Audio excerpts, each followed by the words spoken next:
Hola, ¿qué tal? Veníamos trabajando en las partículas relativistas, le habíamos acoplado los campos electromagnéticos, habíamos construido la acción para los campos electromagnéticos y todavía nos queda un gran trabajo por hacer, que es ver dónde entra la gravedad. Ahora, tenemos una pista. Pareciera que como se acopla clásicamente la gravedad y el electromagnetismo a las partículas es muy similar. Efectivamente, por ejemplo, yo tengo que la densidad de energía potencial es dQ por phi con el potencial electrostático y la densidad de energía potencial gravitacional es dm por phi. Entonces uno está muy tentado a decir que simplemente tengo que repetir el mismo procedimiento. Sin embargo, sucede que la gravedad es muy distinta. Si yo les pregunto en qué ven de distinto, inmediatamente saben que, por ejemplo, hay una propiedad que es que las interacciones electromagnéticas pueden ser repulsivas. Es una de las propiedades que distinguen completamente al electromagnetismo de la gravedad, mientras que la gravedad siempre es atractiva. Y esto nos dice inmediatamente que no voy a poder hacer simplemente lo mismo que hacíamos allá. Ahora, nosotros desde lo que hemos hecho acá ya tenemos otra pista.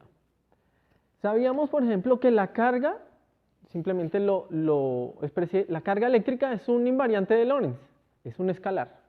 Mientras que la masa, que ahora tenemos que pensarla, cuando estoy hablando en relatividad, tengo que pensarla como energía, tengo que pensarla como si fuera una densidad de energía. Y la densidad de energía hace parte de un tensor. O sea que son efectivamente la carga y la masa dos cosas muy distintas para la relatividad. Así que tengo que ver cómo incluir esta información de una manera similar, pero completamente distinta a lo que hicimos al campo electromagnético. O sea, no voy a poder introducir el campo gravitacional como un cuadrivector, como estábamos haciendo con el potencial electrostático. Ahora, ya que esto hace parte de un tensor, entonces inmediatamente pensamos, tengo que pensar en tensores, ¿cierto?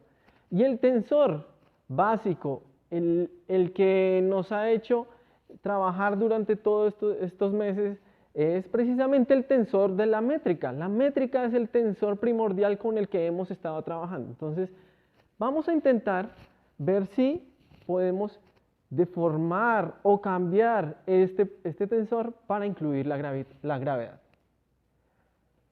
Y nuestro punto de partida va a ser la acción de la partícula libre. Ya habíamos dicho que tenía esta expresión, aquí se me fue un color distinto en la masa, pero sabemos que esta es la acción para la partícula libre.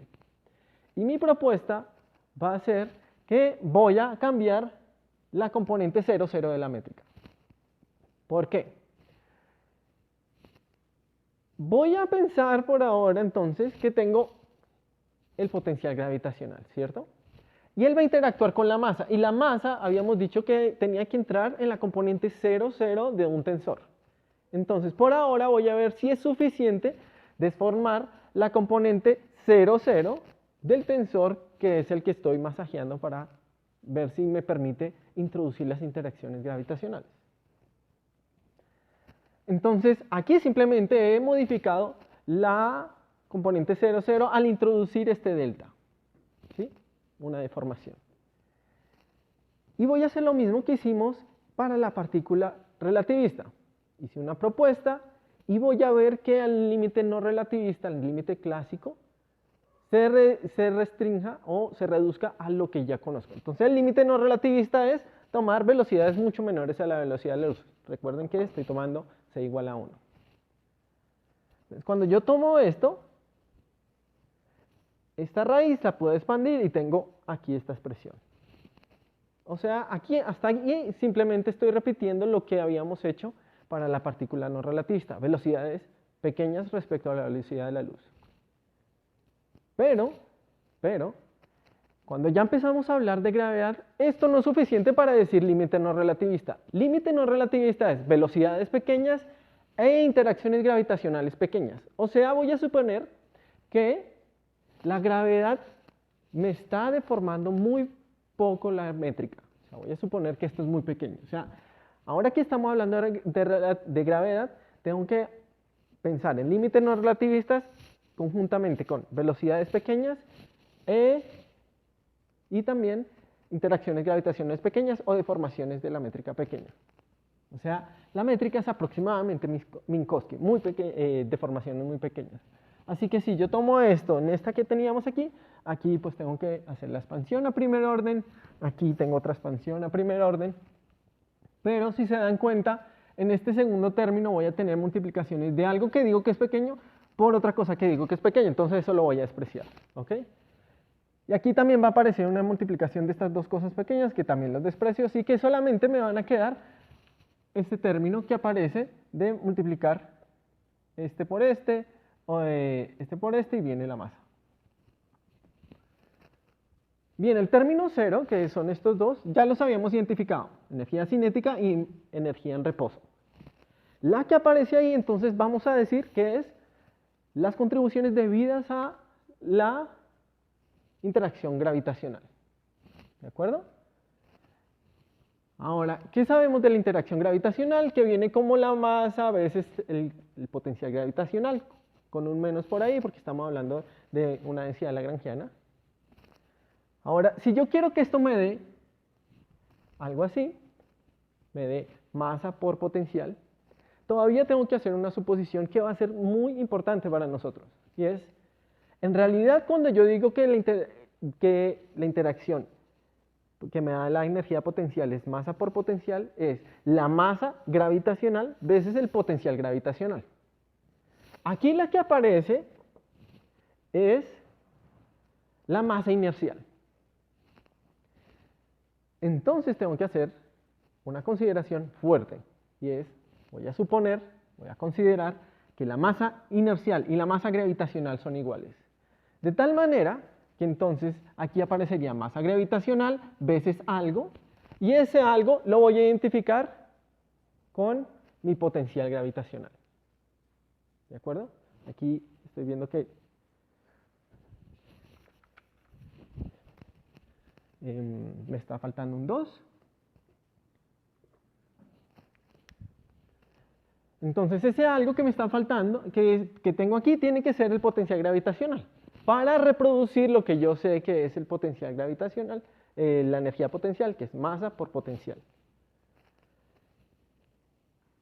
Concluimos entonces que efectivamente deformar la métrica me reproduce la interacción gravitacional.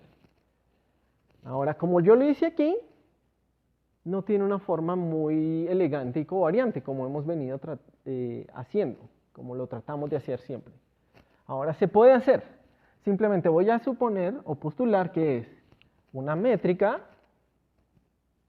simplemente de donde aparecía la métrica plana, voy a reemplazarla por una nueva métrica, donde su componente cero es 1 más el delta que habíamos dicho, pero delta dijimos que es 2 veces el potencial gravitacional. No hay componentes fuera de la diagonal y las componentes diagonales siguen siendo la identidad. Y de esta manera tengo una expresión general, ¿listo? Covariante. Acá además he incluido la posibilidad de que hubieran varias masas, entonces varias partículas puntuales, cada una con su masa y su línea de mundo.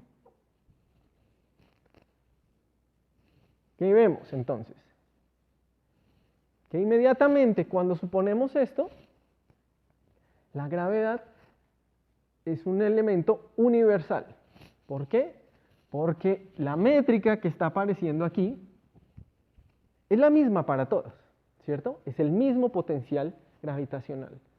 No hay distinción entre ellas. Segundo, vemos que si yo quiero incluir la gravedad, lo que tengo que pensar es en métricas no triviales, que en general hemos visto implican que el espacio-tiempo es curvo. O sea, gravedad y espacios-tiempos curvos van de la mano. Otra cosa que quiero que volvamos a conectar con lo que habíamos hecho con los campos electromagnéticos era que allá partíamos de una redundancia, la simetría de calibre. o la libertad de calibre. Aquí también la tenemos, sino que disfrazada de otra manera. Aquí esa libertad de calibre se va a ver como la libertad de cambiar de coordenadas. Habíamos visto que podíamos escribir un espacio o un espacio-tiempo con muchísimos sistemas de coordenadas y sigue siendo el mismo espacio-tiempo. ¿Cierto? Las coordenadas es una invención que nosotros hacemos para describir ese espacio. Entonces, mientras esto se mantenga, ¿no es cierto? La medida tiene que mantenerse, entonces tenemos que la teoría va a ser invariante bajo cambios o transformaciones generales de coordenadas. Y muchas veces la gente dice simplemente que la gravedad es precisamente una teoría que es invariante bajo una transformación general de coordenadas. Bien, entonces tenemos este resultado bien importante que empezaremos a elaborar poco a poco para al final establecer las ecuaciones de Einstein. Pero entonces, ya que tenemos esto, que es deformar la métrica para motivar esto, para motivar una interacción gravitacional, déjenme discutir una consecuencia inmediata y bien interesante, que es los efectos gravitacionales sobre el transcurso del tiempo.